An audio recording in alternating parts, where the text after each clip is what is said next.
All right, guys, welcome back to the channel. I'm really happy that you guys are supporting it so far. Now, I do have a rare of a gem classic that I've been wanting to do for the longest time. I mean, these other two shows really put me on a chokehold for a bit, but yes, we are finally back with this rare gem. Mankitsu happening. My goodness, this show was just straight up comedy. Not gonna lie. And they say that there's no comedy in anime. Nah, I call cap on that because goddamn, I have never laughed like this in a while. Especially when I first saw it. When I first come across this series, I was like, maybe I should take a look at it to see what's it about.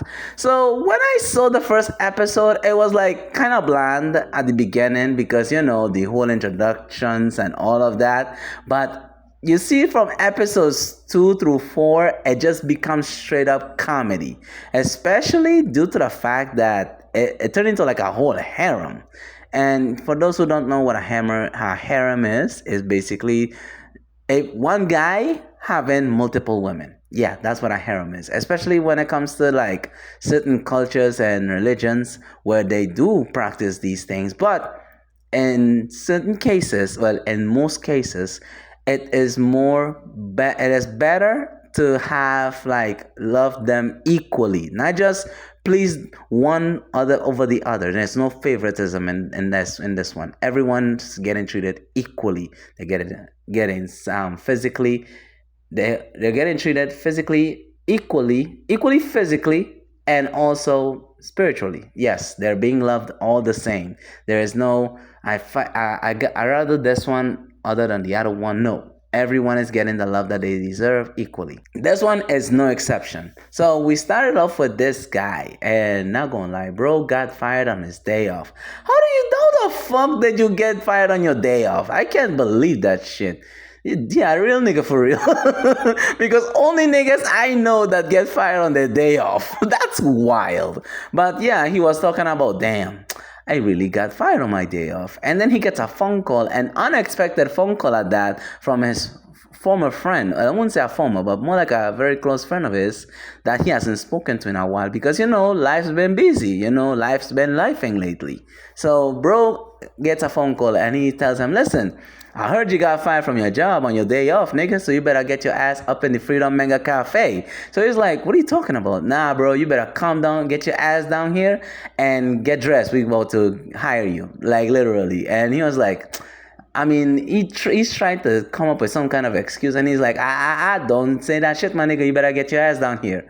And he's like, damn, all right, cool. So he gets down to the Freedom Manga Cafe, where it's basically a hotel for nerds. Yeah, I can't describe it any more simpler than what it is because the room is basically they have like this like manga and there's like an internet cafe with free Wi-Fi, and yes, there's rooms that you can rent for a reasonable price too. There's like a bed and there's like a computer. You could either watch anime, and maybe a little bit of corn on the down low if you're really into that freaky ass shit. And also you can sleep. Yeah, like I said, it's a literal hotel manga cafe for nerds. And the best part about it is, so basically he goes into explaining, because I forgot to mention this context. So in this scene, he goes to telling him, listen, I'm short-handed and I'm going to introduce you to this senior by the name of Ray. Ray is like this very quiet, she's on her own beat most of the time because she is like experiencing the job, and he's like, well, I'm about to head out. And he's like, what the hell you mean you're about to head out? I don't know shit from my head to my toes. And he's like, don't worry about it. Ray's gonna like literally teach her the ropes on how to basically do the job. It's very simple.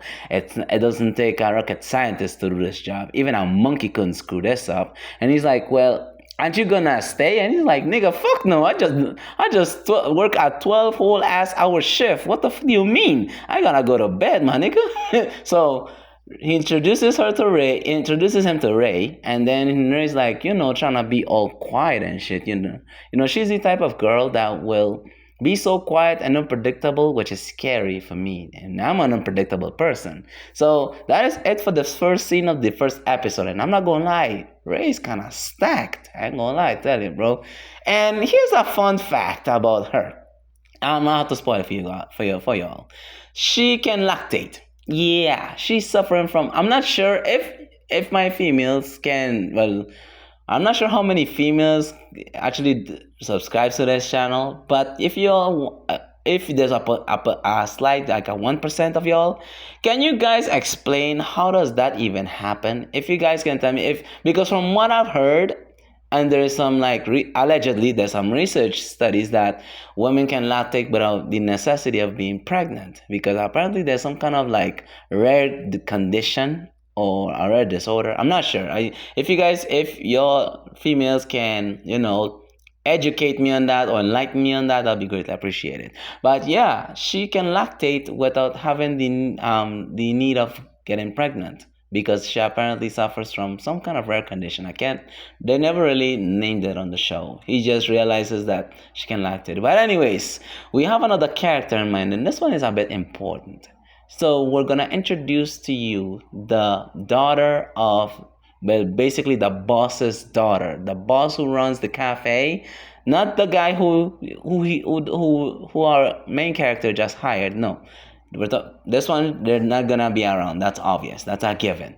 So without further ado, let's get right to the next scene. So while he's cleaning up around the area, well, basically around the premises, he's cleaning, mopping, doing the basic shit.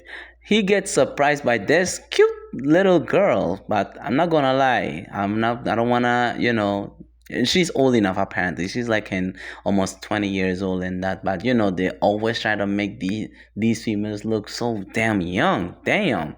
So yes, we have Kururumi. She's basically like, she used to look up to him as a big brother. Yes, that's why she calls him Oni-chan, because she sees him as a brother rather than anything else, because he actually used to look after her when she was younger. And now she's like a refined young woman, and she's going to college and all of that good shit. But this is where she has a different motive of seeing him, because ever since she's a grown up, she doesn't have she'll see him in a brand new light. Oh, and I've forgotten this very very rare fact about the main character here. So apparently he has like this, I wouldn't say power, because this is not an anime, but he has like this rare, I wouldn't say a condition either, but it's more like a, how to say it, he's the physical embodiment of, if opportunity presents itself, he will take advantage of it. That's how he basically explains it. So every time he comes across a girl or a female, he just ends up, he's like a fumbling fuckboy. Like when you see one of those footballers from the NFL fumbling the ball and they end up still catching it. Yeah, he's like that. He's built like that. So one time, in this particular scene, when he was cleaning around the place, and he was cleaning out where the rooms are, and he hears something, and he's thrown off by that, and he's like, when he take a peep out of curiosity, he sees her ass tooted up and playing with herself. And of course, before he even got the chance to even get down and keep on doing his work, she catches him slipping. She caught him in 4K OLED too. And she's like, you better get your ass in this room. And he's like, he reluctantly agrees to the idea. And she tells him, listen, I'm gonna goon to you. Like, I've already gooned to your pictures when we was younger. Now I'm gonna goon to you in 8K, not even 8K, more like 8K Ultra HD, if you know what I'm saying. So he's just there standing there, and he's looking at it intently. We're looking at her intently when she does this, and of course, everything else went south. And then, of course, during the physical sessions, Ray ended up popping up out of nowhere, and she looks up. And mind you, they were so engrossed into each other that she was like glancing for like 5 seconds, and then she went back down, because he ended up explaining to her his same power. He's like, I just get things just happen. And then she's like, I heard you. I'm gonna have to test that theory. But anyways, let's get right to the next scene. because it's gonna get wild from here. And so she did. So every time he goes, he's somewhere near, she's just next to him. Or either she's either next to him or nearby him. Because he thought to himself, maybe she didn't believe my story, so maybe I'm a bit relieved that I was able to vent to her about my situations. And because no matter what I do, things just ended up happening at so randomly. It's crazy. So everywhere she follows him, and she teases the hell out of this guy every time he goes to wash the dishes. She's right there. He's organizing the bookshelves. She's right there or nearby watching him. Just like basically stalking him at this point, because he's thinking to himself, well, maybe I'm just being delusional, and that one day and one time he went to the male bathroom, and she just came up to him, well, came inside with him, and she just said, well, I'm doing a bathroom check. And before it all happened, shit just went down immediately. And after the incident they had in the bathroom or in the washrooms, guess who ended up working here in the Freedom Manga Cafe? None other than Kururumi, his childhood best friend. And Ray is like relieved about it because it makes her job easier, and she'll be able to rest a bit more. And they ended up working together alongside. Now this is where things took a turn for the wildest part. So while she was organizing bookshelves, she almost fell, and he ended up catching her, luckily and coincidentally, and so much so that things just got heated and very erotic. That's crazy. But this is where things really took a wild turn, and I'm talking about batshit crazy. After the fact that they did this, Ray decided to test them a bit more. Like it was like a final test to really see if what he's saying was true, and it really turned out to be true, because they ended up making, like, it was nighttime, because the manga cafe runs 24/7. So no, actually I lied, they closed. So when they were closing, they were packing up like drinks for the next day, preparing the night before. So they ended up doing, like, she ended up teaching them, listen, I'm gonna teach you how to change your drinks, change your filters, and the drainage and the drain area of the drinks, how to change it and clean it properly. So they ended up doing so. So she says, I'm gonna go to the left side and you go to the right. So when they were going like very close, they go from afar and they're taking the drinks, changing them, and then when they got close to each other, bro put his hand and asking Ray where is the drink, and he ended up fondling her. Yeah, his hand ended up by her chest area. Damn, bitch, like that. Her TD cups gotta be at least a G or something, because goddamn, it's ridiculous. And so they ended up doing it right on the drinks. That was like, damn, that I'm not gonna lie, that kind of hot. And while he's doing all of this, Brody ended up shifting her titty into her mouth while she was lactating, and I was like, damn, that's a different kind of freaky. That's wild. And then when he finished his shift and he went back home, he was thinking to himself, damn, after all that time, my work just started, and a lot of wild shit just keeps happening. I mean, now I have a relationship with two females. One happens to be a very close friend, and the other one happens to be my senior. That's crazy. But hey, he didn't seem too reluctant about it. If anything, he looked almost proud that he did it. Again, because of the fact that it's not the first time, and also there was like some references from another anime. I believe the name is Sex Friend or something like that. But I'm gonna do that series very soon, so make sure to look out for that. So you guys will be knowing what I'm talking about. Even on the magazine at the beginning of the show, there was a reference of one of the girls, and he ended up making like this harem into 4 different women.